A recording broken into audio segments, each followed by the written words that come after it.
Welcome back, Math Nines. Mr. T here. We're going to dive into chapter 3, all about rational numbers. You have heard of these, you've used these before, but you might not have called them rational numbers. So we're going to dive right into it and figure out what are these things because you are familiar with them. Put your name on your notes and let's get right into it.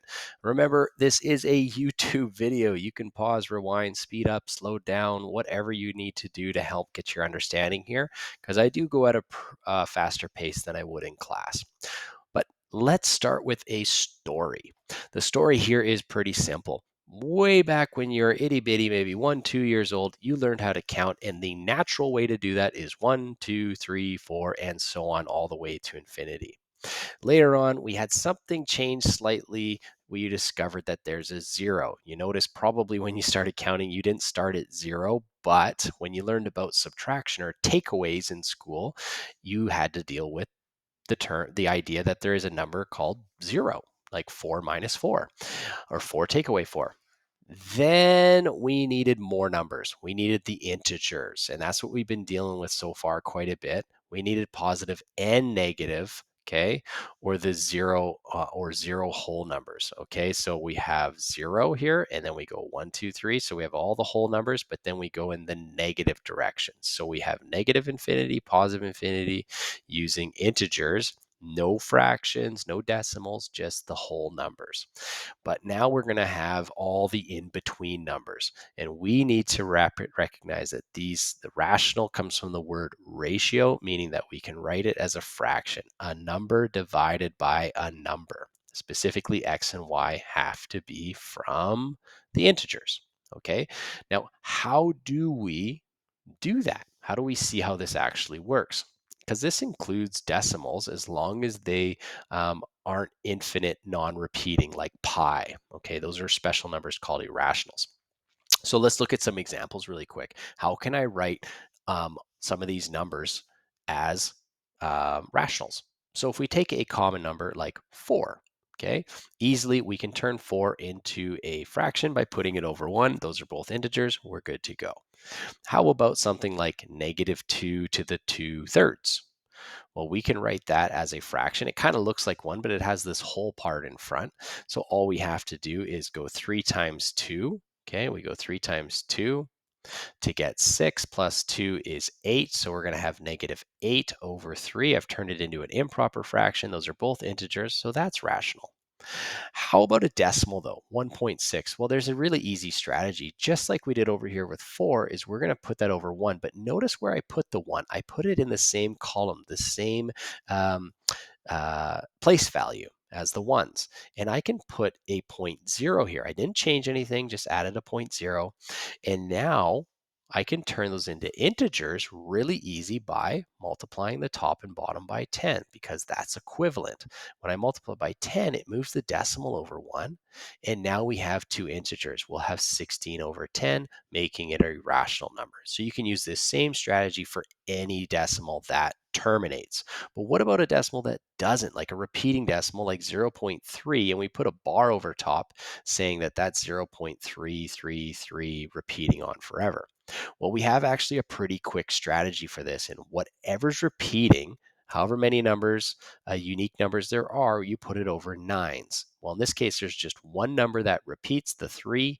So we're going to put that as 3/9. Try it in your calculator, and it will tell you that 3 divided by 9 is 0.3 repeating. We can do that with more repeating numbers, like make up any one you want, like 0.62 repeating. 62 repeats over and over. So that's 0.62, 62, and so on. Again, the same strategy. You take the 6 and the two numbers that are repeating, and put it over as many nines as it takes to put it above. And now you get 62/99. Try it in your calculator, and you're going to get a repeating decimal. So those are all rational examples. So it can be integers, it can be fractions, of course, mixed or improper, doesn't matter. It can be decimals that terminate, it can be decimals that repeat forever. The only ones that are weird are irrationals. A famous one you already know is pi. That is the ratio of the diameter to the circumference of any circle in the world. That's 3.14159, and so on, just goes on and on forever, okay, with no pattern. Other ones that you'll see later on that we're going to talk about are things like root 2. If you took the square root of that, what number times itself twice gives you 2 is what this is asking. We'll talk about this in class. That would be 1.414. It might look like a pattern, but then it goes 2, 1. It has no pattern going on forever. And we're going to learn about those. But other ones are the root of 3 or the root of 5. And we'll talk about why all of those also are irrational in class. So we have a little diagram to display what we just talked about. Here's our counting numbers, and then we added 0 here. So this was 1, and then 2, and then 3, and then going on to infinity. This one we just added 0.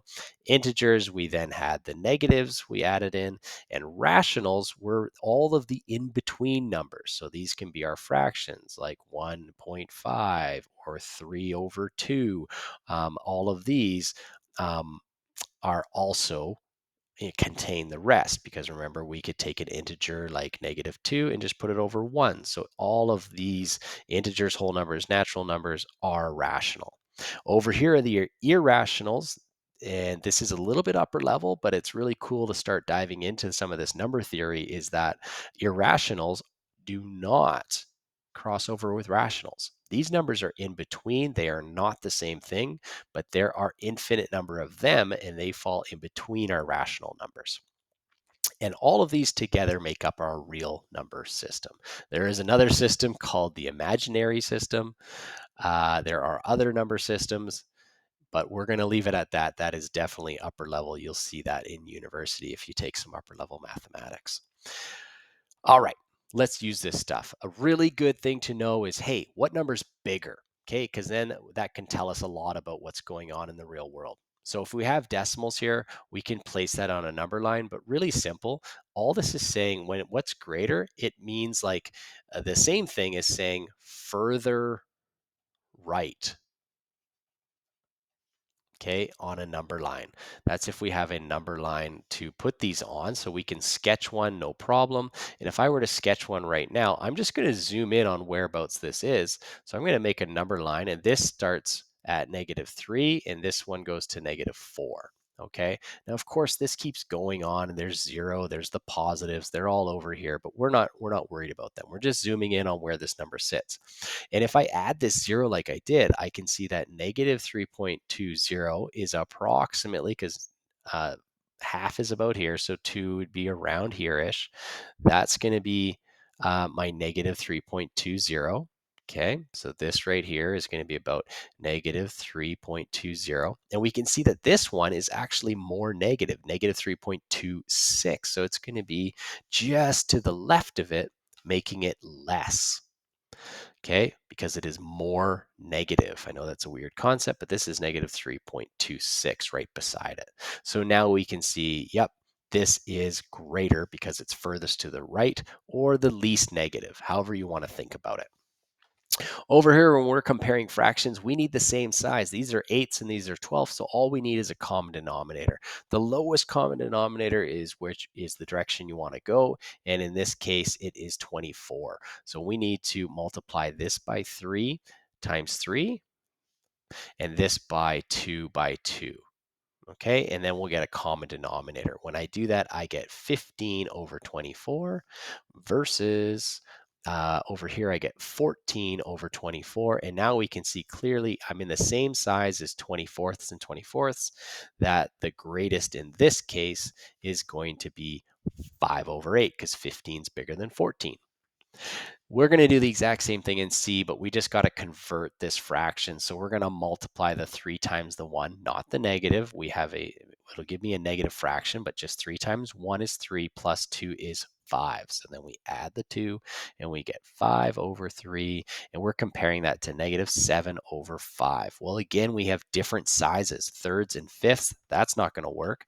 So I'm going to get a common denominator really fast here so I can have the same size to compare. I'm going to go times 5 times 5 times 3 times 3, because the lowest common denominator is 15. That's going to give me 25 over 15, and I'm comparing that to -21 over 15. And now I can see that -25 is more negative, okay? So the greater number is going to be the least negative value, being -7 over 5 or negative 21 over 15. How about repeating decimals? These two numbers are super close to each other, but if I write them with a couple more digits, we can see which one is greater. 3.20 has zeros after it, okay? But this one does not. It is written in a shorter form to tell you that the three twos repeat over and over and over again to infinity. And now I can see, well, this number is 1.320, and this one is 1.323 and then some. So we can see clearly that this one is going to be greater.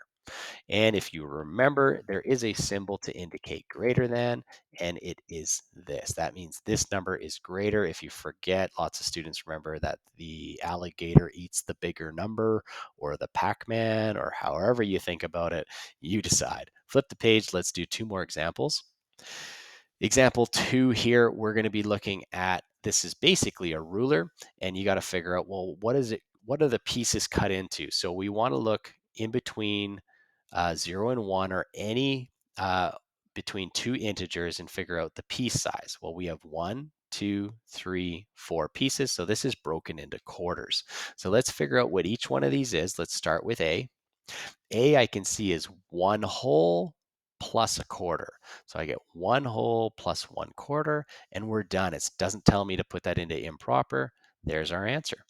For B, I can see it's 1 2/4. We're starting at 0, so there's 0 wholes. I know this looks weird, but I want to emphasize that the 0 is there. But we don't generally write it. We're going to write that as just 2 over 4, but we're going to reduce that fraction. 2/4 is the same as 1/2. So always reduce your fractions if you can.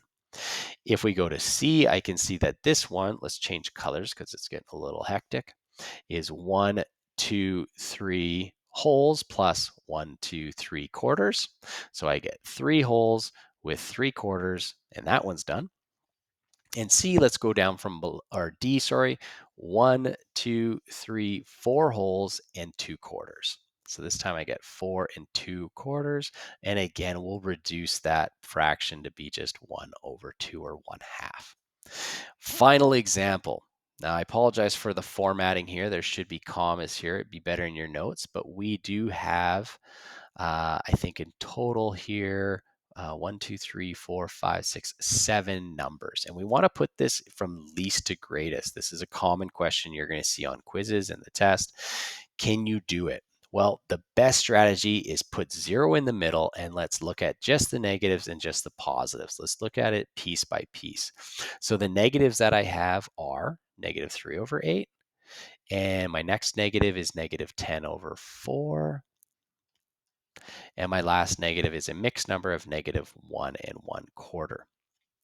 Now you got two ways to do this. I can make them all mixed, or I can make them all improper. I see two of them, I don't have to convert anything. This one I would have to convert. So let's do that first. And then we're going to need same size. In other words, same denominators. So we're going to need a common denominator. So I'm going to go 4 times 1 plus the 1. And that's going to give me a new fraction of negative 5 over 4. Now I notice that I have an 8 here, a 4, and a 4. Well, my lowest common denominator with all of these can be determined by simply multiplying these 4s by 2 to turn them into 8s. And then I'll have the same size, the same denominator. So I'm going to do that. I'm going to go times 2 times 2, and then times 2 times 2. And now we'll understand which one is the most negative, which one is the least negative. When I do that, I get new fractions. I get negative 20 over 8. And down here, I get negative 10 over 8. Now, which one is the most negative? Well, that's going to be negative 20 over 8. So that's going to go furthest to the left. So this is going to be my first number. If I write it from left to right, this is going to be number 1. Okay, and then negative 10 is the next one, and then negative 3. So we're going to use these numbers in a sec. I'm going to draw them all, but let's figure out our positives now. Our positive numbers, we have some decimals and some fractions. So I have, let's see here, positive. The first one is 1.3, and then I have 0.7 repeating. And what's next? I have 8 over 3. Did I miss one? Oh yeah, 5 over 9 and 8 over 3. Okay, so I got 4 different numbers here. 2 of them are decimals, 2 of them are fractions.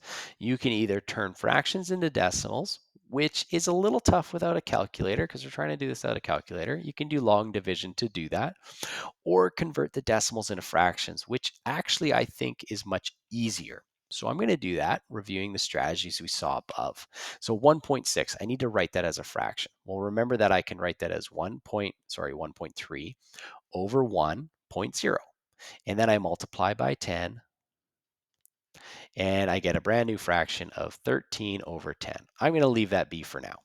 And now I have the repeating decimal 7. Well, we learned our strategy is take the repeating decimal and put it over 9. Okay, now this one is the same size, so I can tell which one here, okay, would go next. And what would be helpful too is that I see that these two fall between 0 and 1 because there's no hole. These aren't improper, okay? So I know my smallest or my most to the left right now is going to be, let's change to red, is going to be this one, okay? The 5 over 9 is going to be, if I'm going in order, 1, 2, 3, this one's going to be number 4. Now again, how do I know this? Well, that's because 8 over 3, if I were to write that in uh, mixed number, 3 goes into 8 2 whole times, right, with 2/3 left over.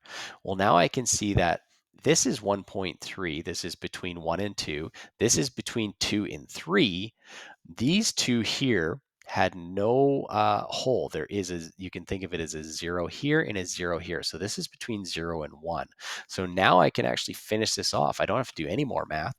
I know that after this, I'm going to go up to 1.3. This is going to be my sixth number. And finally, 2 and 2/3 is going to be my biggest number. So finally, I'm not going to rewrite all of these fractions. I can simply show that here is number 1, the most left, then 2, then 3, 4, 5, 6, then 7. Okay. But to make it as clear as I possibly can, if I were to write this from least to greatest, I could write my answer using all the original fractions. So negative 10 over 4, then it's going to be number 2, which was negative 1 and 1/4. Then we're going to have negative 3/8, and then I'm going to have the positives. So my first positive was number 4. That was 5 over 9, and then 7 over 9. And then what did we have? 1.3, and then 8 over 3. Writing them all in their original. That is from least to greatest. That concludes our first lesson. That was a lot, bringing back fractions and decimals and how they relate to each other. What is a rational number? What is an irrational number? We're going to dive into the practice now in class, and we'll see you there.